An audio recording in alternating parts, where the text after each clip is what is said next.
Today we'll be looking at Sempervivum, also known as house leeks, the forever plant, or hen and chicks, known as hen and chicks due to all the rosalettes it grows as babies, and there's a lot of them on this plant that we'll be dealing with, and random bugs. These are an easy to care plant, in my opinion at least. They, in the spring during growing time, have very vibrant stalk flowers that come out from the centre of them. I have a few at the moment that are outside that are flowering. They're beautiful plants in general. The flower stalks can be very long. That's just an interesting fact.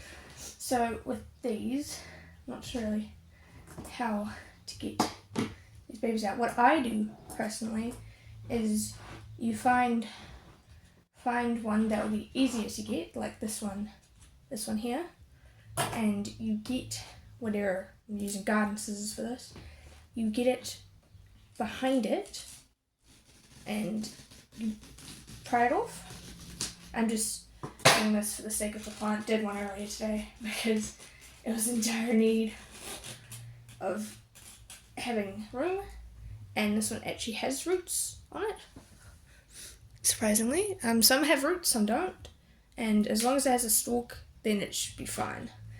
And then once you've done that, because these are quite close to the soil, which is probably why they have roots, so you keep the mother leaves out of the way and you just pry them off from the inside. And then if this one will come out, pry it out, and more roots. These ones grow in quite big clusters. Usually when you see a Sempervivum, they in nice low ground. Usually 5 to 6 hours of sunlight they like, and they can live in the shade as long as they get some sunlight throughout the day. That one's also got roots. That's really all they need is sunlight and water once the soil is dry. This one's been quite wooded. This one's, we'll deal with that in a second, not the best example of a Sempervivum. It's been living outside soaked in water, so it's got moss growing in it, which is not very good. It does have a baby on it around the side, but it's got a lot of dead leaves too to be dealt with. But that is a Pacific night. My other 2 Pacific nights are firing at the moment. So it's been very hot recently. So, very spiky. And that one has roots too. And usually you just pry off the dead leaves and they should be fine. Yeah. Oh, an earwig. Oh, earwig. And then, just keep prying them off. And leave, if they have dirt on them, leave them because they'll just keep growing. This one has multiple little clusters growing together. One has a root. So this one may be a bit trickier to get out. The mother plant, this one, very spiky, so you have to be careful with that. Not as spiky as some other plants like this plant over here, which is a Mexican Christmas tree. And that shall be for a later date.